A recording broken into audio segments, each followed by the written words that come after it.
Halo, perkenalkan nama saya Febrindo Gratama Purba.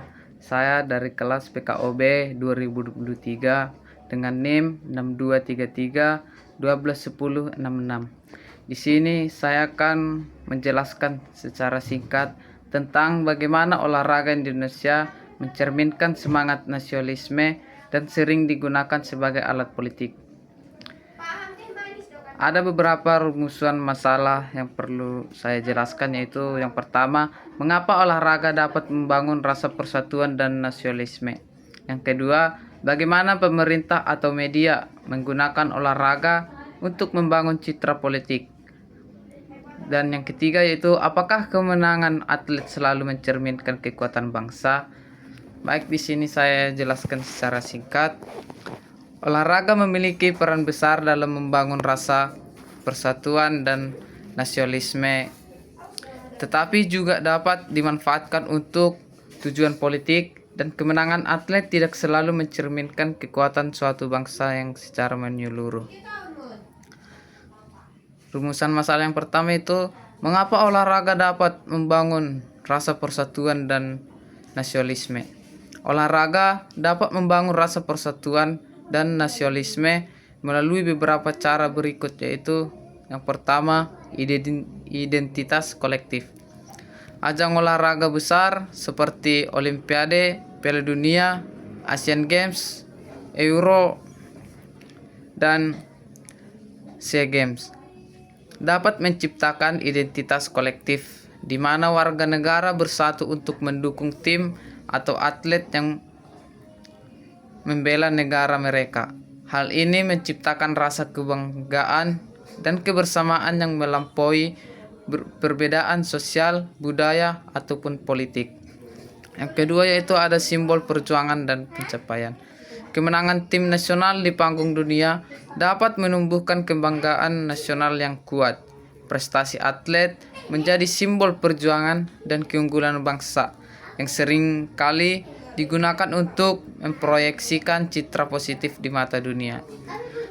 Yang ketiga yaitu ada diplomasi olahraga. Olahraga dapat menjadi alat untuk melampaui perbedaan budaya dan mempersatukan masyarakat negara. Pertandingan persahabatan atau ajang multinasional bisa meningkatkan pengertian dan kerjasama antar negara. Dan ada nilai-nilai kebangsaan. Olahraga mengajarkan nilai-nilai penting seperti sportivitas, kerjasama tim, disiplin, dan etos kerja keras. Nilai-nilai ini dapat diinternalisasi dan diperkuat sebagai bagian dari karakter bangsa. Selanjutnya itu bagaimana pemerintah atau menggunakan olahraga untuk bentuk citra politik. Pemerintah dan media seringkali menggunakan olahraga untuk kepentingan politik. Contohnya yang pertama itu propaganda politik. Pemerintah dapat menggunakan keberhasilan olahraga untuk mengalihkan perhatian publik dari masalah internal, mempromosikan ideologi, atau memperkuat dukungan terhadap rezim yang berkuasa. Misalnya, rezim otoritas dapat menyelenggarakan acara olahraga besar untuk menciptakan ilusi modernitas dan stabilitas. Yang kedua ada itu ya sports washing.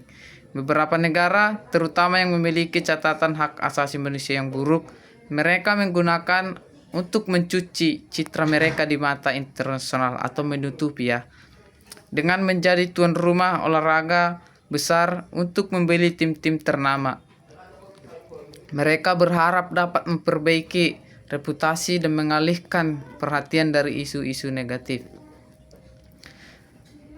Poin yang ketiga itu ada diplomasi atau soft power.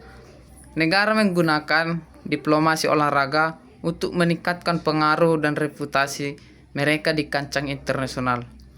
Kemenangan atau penyelenggaraan secara olahraga besar dapat meningkatkan brand suatu negara atau mempromosikan negaranya dan memperkuat citra globalnya sebagai negara yang maju dan kompetitif. Poin yang keempat itu contoh yang keempat itu ada media sebagai corong politik. Media berperan penting dalam membingkai narasi politik di balik sebuah ajang olahraga. Mereka dapat menekankan atau mengabaikan aspek-aspek tertentu untuk membuat opini publik, misalnya dengan memfokuskan pada keberhasilan yang mereka dukung, narasi pemerintah, atau mengabaikan isu-isu kontroversial.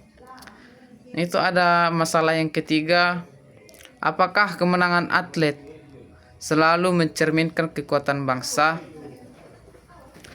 Kemenangan atlet tidak selalu mencerminkan kekuatan bangsa atau kekuatan bangsa secara keseluruhan. Karena poin yang pertama itu kekuatan simbolis dan bukan hakikat. Meskipun kemenangan seorang atlet dapat memberikan rasa bangga dan kebersamaan, hal ini lebih merupakan simbol dari semangat bangsa, bukan cerminan langsung dari sebuah aspek kekuatan negara. Prestasi olahraga sering kali disorot untuk tujuan politis, sementara isu-isu lain di masyarakat tetap tidak tersentuh atau terabaikan ya. Poin yang kedua yaitu ada kemenangan tidak selalu didukung sistem yang kuat.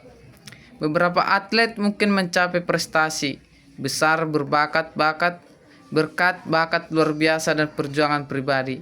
Meskipun dukungan infrastruktur, pendanaan, atau sistem pembinaan dari negara masih lemah. Kemenangan mereka adalah cerminan dari dedikasi individu atau kelompok, bukan keseluruhan dari negara tersebut. Poin yang ketiga itu ada pengaruh investasi dan propaganda. Terkadang, kemenangan bisa menjadi hasil dari investasi besar yang disalurkan hanya untuk bidang olahraga, bukan untuk pembangunan nasional secara merata. Dalam kasus seperti ini, kemenangan tersebut lebih mencerminkan kemampuan finansial untuk berinvestasi dalam olahraga daripada kekuatan yang berasal dari kemakmuran atau perkembangan masyarakat secara keseluruhan. Poin yang terakhir yaitu atau contoh yang terakhir ada kemenangan bisa mengubur kelemahan. Ini sangat bagus ya. Fokus berlebihan pada kemenangan atlet dapat mengubur masalah-masalah sosial seperti ekonomi, politik yang lebih serius yang dihadapi oleh suatu bangsa. Kemenangan di panggung dunia dapat menciptakan ilusi maju tetapi tidak mencerminkan realitas yang kompleks.